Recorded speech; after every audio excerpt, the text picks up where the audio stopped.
Hey guys, we're back with another leg by leg. Today I'm talking with Alice Tilley.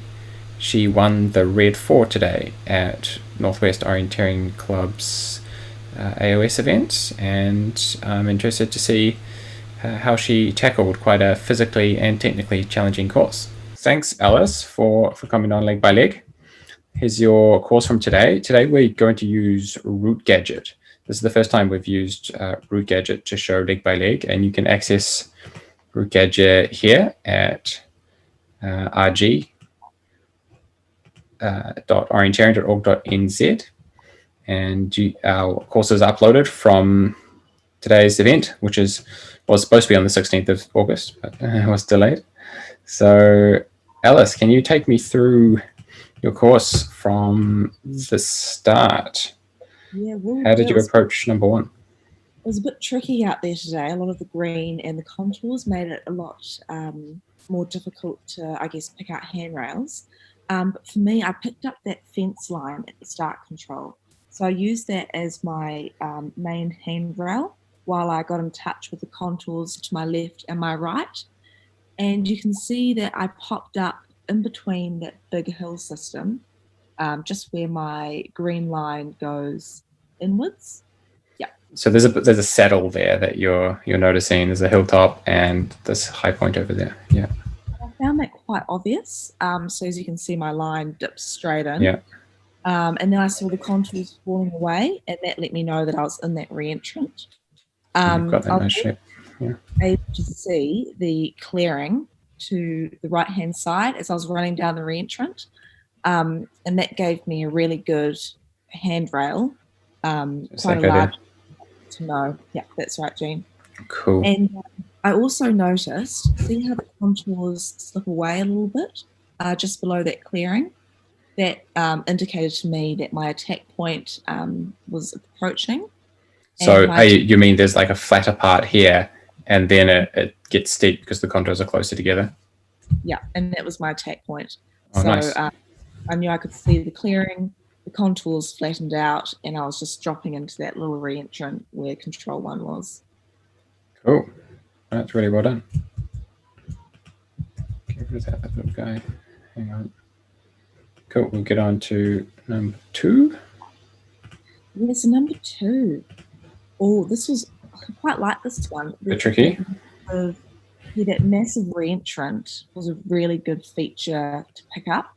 So coming out of control 1, I could see that hill system just to the bottom part of the circle. Yep, that's the one. Yeah. And so I kept that to my right, and I managed to actually drop into the re-entrant. Yeah. Okay, so you got this big beastie here.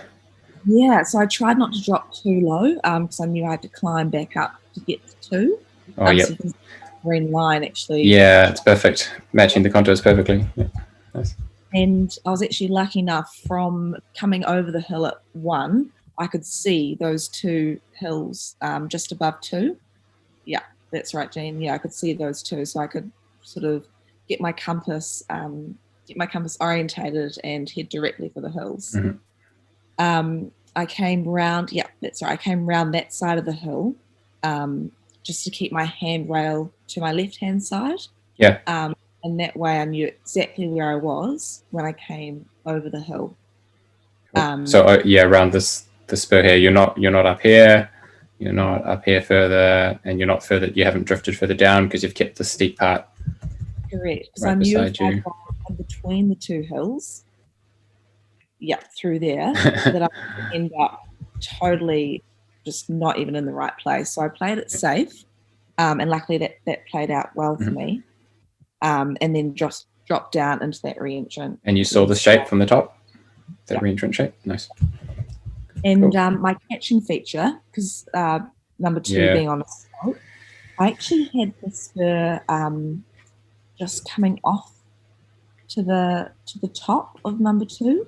That was more of a catching feature before I even got to the control. This guy here? Yeah. Like if you go too far down the spur because you were running around, if you started drifting, then you'd be, oh, there's my little hill on its own. Yeah. Time to get down the big hill.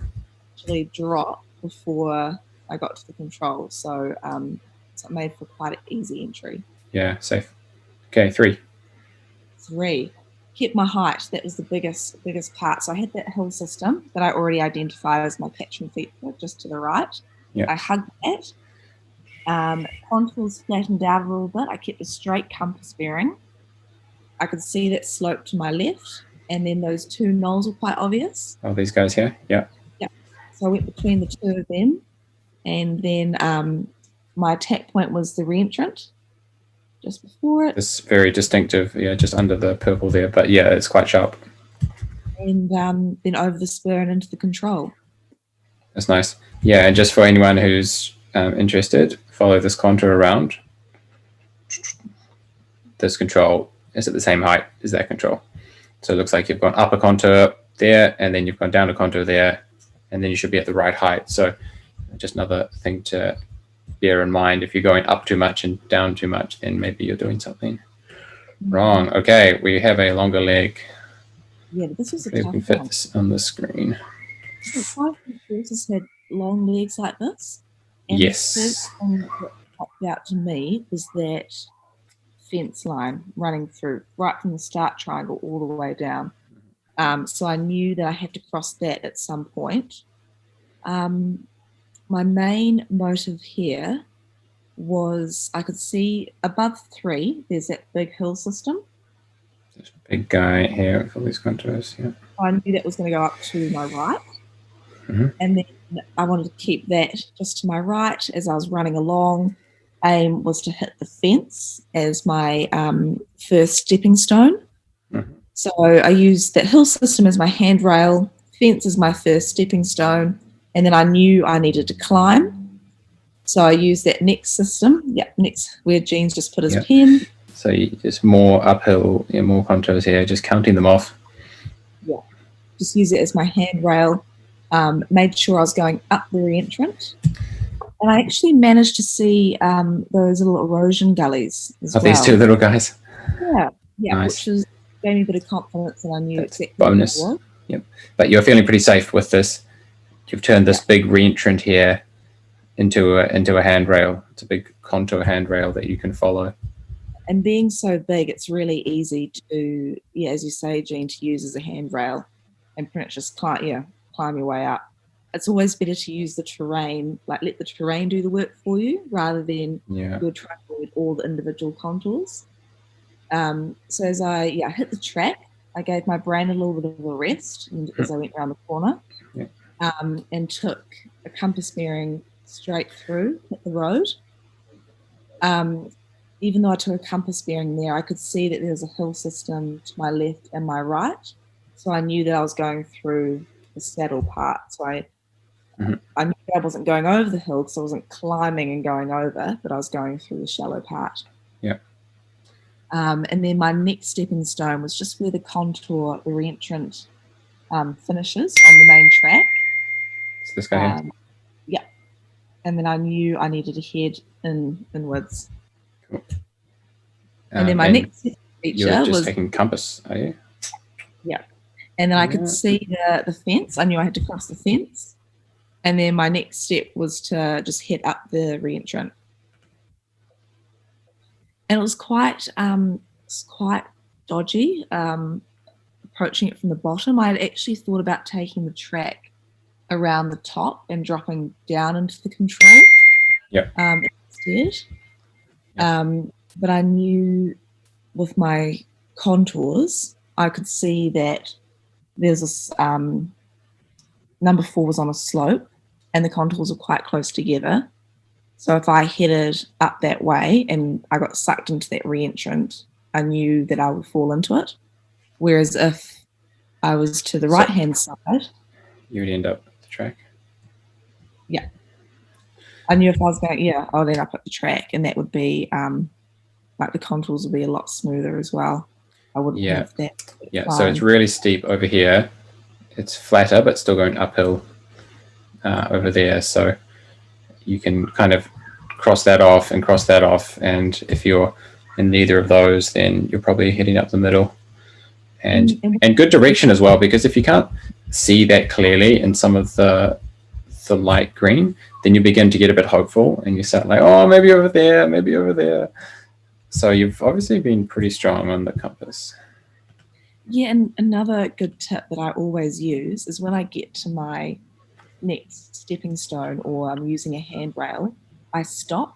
So like when I got to that fence just before before I headed off into the contour detail, that one down there, I stopped at the fence and I looked up and I tried to pick out where the contours were quite close together to the left and where they were sloping away to the right. And that As way, in, like looking over here, trying to look that far. yeah, just Oh, nice. getting an idea of how the terrain was moving. Because obviously, by now I'm a little bit out of breath. I've come from the bottom of the map. It's always better just to take a second to read the landscape and see how the contours are flowing. Otherwise, you're going to end up not quite in the right spot. Nice. Yeah, but number 5, a little bit more technical. I really enjoyed this part actually, reading the depressions and the knolls. Yeah, where your pen is there, Jean. That was my big handrail and stepping stone actually. There was another little 4-line hill system to the left of 4. All right, this thing. Yeah.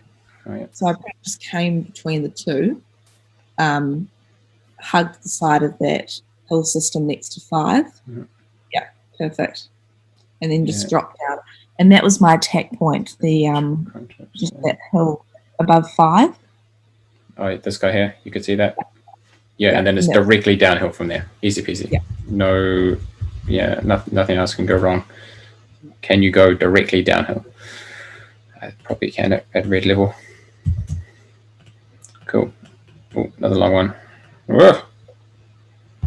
Oh yeah, this one I had to stop at 5 and actually think about a few route choices for 5 to 6. I decided to give my brain a bit of a rest. Yeah. And head onto the track. So we've got this major track through here. It's really one track. To actually get up. That one.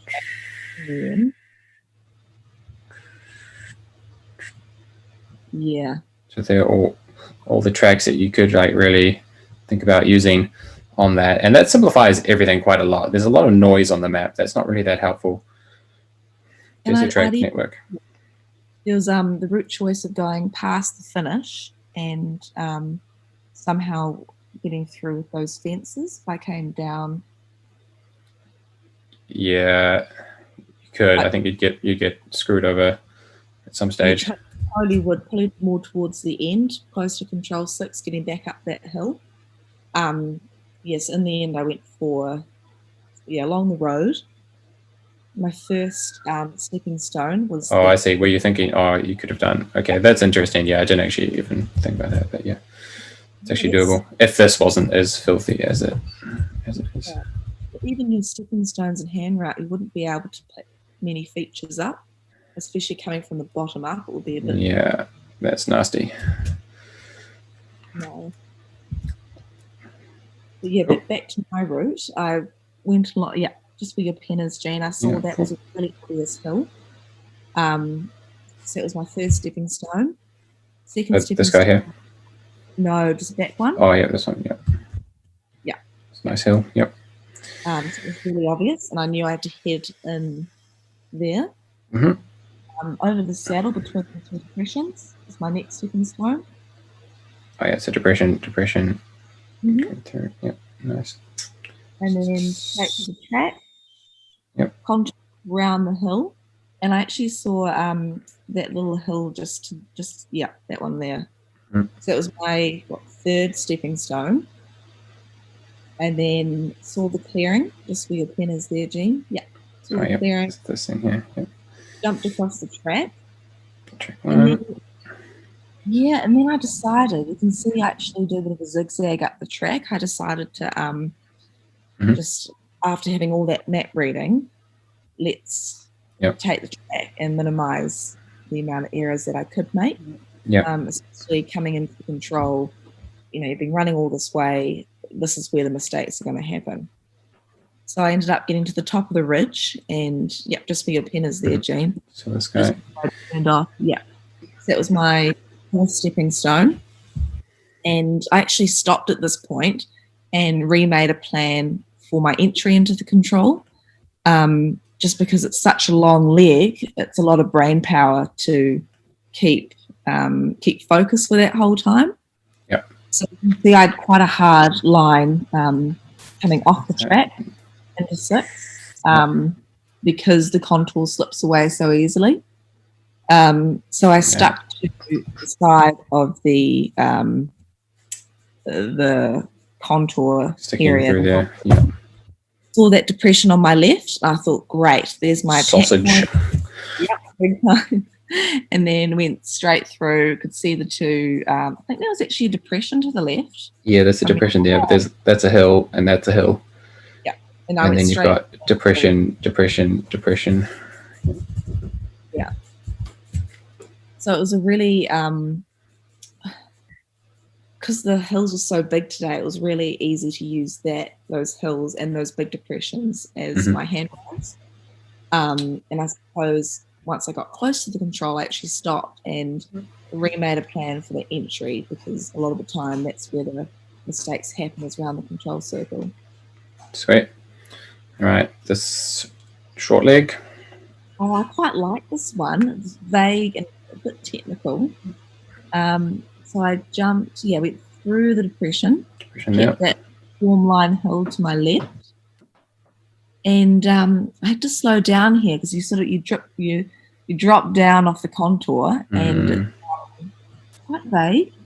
Yeah. So you really need to have a good plan. So I came between those two features and then just dropped down, and I could see those two form line re-entrants either side. I knew that I was looking for them, and that just made the control entry a lot easier. Yep. Okay. Nice. That's well done. Especially in the low visibility. Yeah, and that's when you do need to slow down a little bit. Cool. On to 8.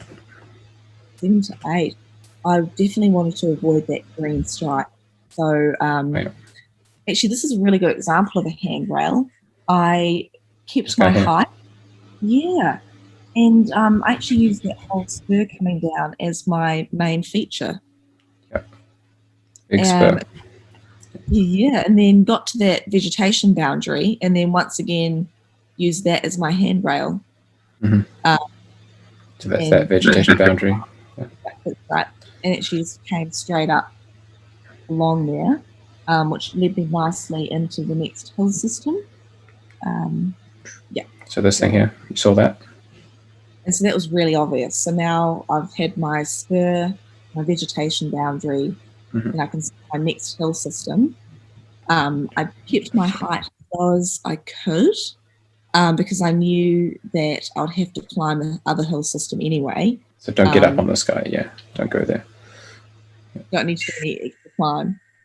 And as I was coming through, just where Jean's pen is now, I could see that clearing that was to the right of me. Yep. So I knew that gave me a bit of confidence. I knew I was definitely in the right place. So this is when I actually started slowing down again and made sure that I had my attack point clear, which is actually that big hill that I hit just before the control. Yeah, it's actually in the circle, which is a bit naughty. Attack point should probably be it's getting quite close, but that's the challenge with this leg. There's this area here where you've got a big depression and you've got the clearing, but up in here there's actually nothing distinctive to use. You've just got this big slope heading around here. So that's the challenge of this leg. There's no attack point. Basically, you've got the stepping stone there, and then you've got this blank space. I tell you what, I could actually, because I knew that hill was coming just next to the control. So, are we talking this little guy? No, the other one. Yeah, that one. Oh, this one. Yeah. Yeah, that one. I could actually see that from when I identified the clearing. I stopped. Okay, from here. Yeah. See the clearing. Oh, that's really amazing. Like, you can see through the white forest. There's undergrowth here, but if you really look up the hill, so up all these contours here, you can see. I mean, you can see something like that far away, but you can see there's this big ridge line running along here, and to pick out, there's the hill, the standalone hill on the ridge line, either one of those hills. If you can pick that out from here, your job is done. so true. And I think that's what my main plan was, is that I knew that hill feature in the control circuit would be quite obvious. Yeah. And it was just about making sure I could hit that, and then it would be, the control would just be to the left of that. Nice. All right, 9. Number 9. Went straight. I knew the road was going to catch me. This So guy here, yep. yeah. Jump at the road. Had a little bit of climb, so I used that spur again as one of my stepping stones. Yep. That big hill. Did you consider going around? No, I didn't actually. I've only just seen that now, Jim. Yeah, down there. I reckon it's that faster. would be faster. Cool. I was in hindsight, great. Over you go. I came straight through that little forest part. The white area. Did you see that? Oh, nice. But you can see I've made a little bit of a mistake here. I was hoping to come on the other side of the forest part and go straight into the control, but I ended up at that little earth bank where the track. Were you expecting to go like that? Yeah. Oh yeah. Okay, this is quite nice though. There's that track there. Yeah, and I suppose it's a better entry into the control. I actually had that track junction. And then I use, just where your pen is now, Jean, just where the entrance. Corner. Did you see the corner in the track? Yeah, I did too. Okay, and this nice shape there is fairly distinct. Oh. Cool. So that big depression coming out of 9, I kept that to my left as a handrail. I decided not to go down through it because I would lose height, and I knew for 10 I had to gain height. So I stuck to the right-hand side, got to the main track. That was my first stepping stone.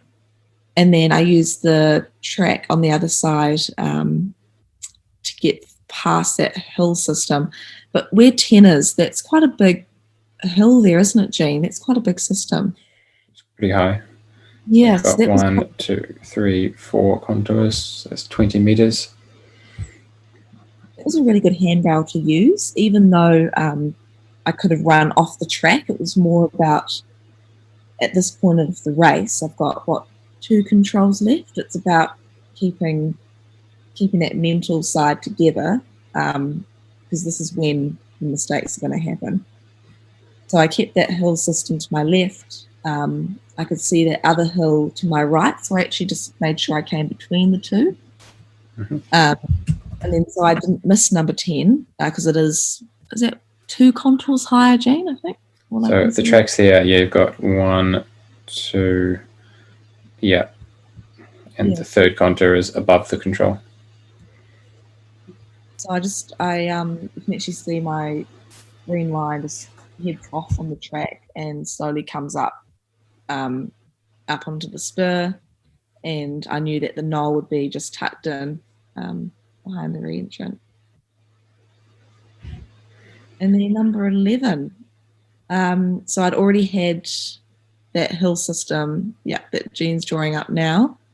And I knew there was a track going around it, so I kept that to my right. And then straight down, I just had a bit of confidence to knowing that fence line is going to catch me. Yep. And I knew that if I had gone too low, then I would see the big, I think it was a farmhouse, wasn't it? Or the big barn. I'd see the barn, so I knew I'd have to go back up. And if I'd gone too far back up to where the gate is, if I'd gone too far up there, I would see the big water tank, and I'd know that to head down the hill. And then straight to the finish. Cool. That's a really challenging course, and you've tackled that really well. So thanks for sharing your insights, and I think a lot of people will get a lot of benefit out of that. Hopefully, it was all about, even looking back at it now, it's really using those handrails and those stepping stones and identifying the big features in the terrain, not always just picking out the small things, but if you can clump things into bigger features, it will be so much easier both on your mental and physical being out there, I guess. Yeah, couldn't agree more. Cool. Thanks, Alice. Thanks, Jean. Okay, that was really interesting, and I think Alice said she explained her approach probably just as well as I can in a post assessment. So yeah, I don't think I need to add too much, but it's always good just to drill it down a little bit further. Like, simplify that map. It is so cluttered, and especially if you're doing red 1 or red 2, where you were at 1 in 10,000. It was just so clear that you can't read that map while you're running, especially through the terrain. There's too many other things going on. So either, well, hopefully you get 1 in 7,500 where you can read the map or get a magnifier, or just stop and really take the time to simplify the map so you don't need all the little details. Take the tracks as much as you can, because you can read the map better and it's safer, and just simplify the big blocks of detail. Look for the big features, run the big lines, keep the momentum going. If you are pushing it too hard, just hold your head together and run on the track for a little bit. Yeah, pretty mature stuff from Alice. I think it's really good, and I think a lot of people should really take note of the way she's approached that race. And she's told me that she's not doing a huge amount of training at the moment, especially for running. She's just active. There hasn't been much orienteering on at all, so like no one's highly practiced for orienteering, but just that mature approach at tackling these navigational challenges has really paid off for her. See you later.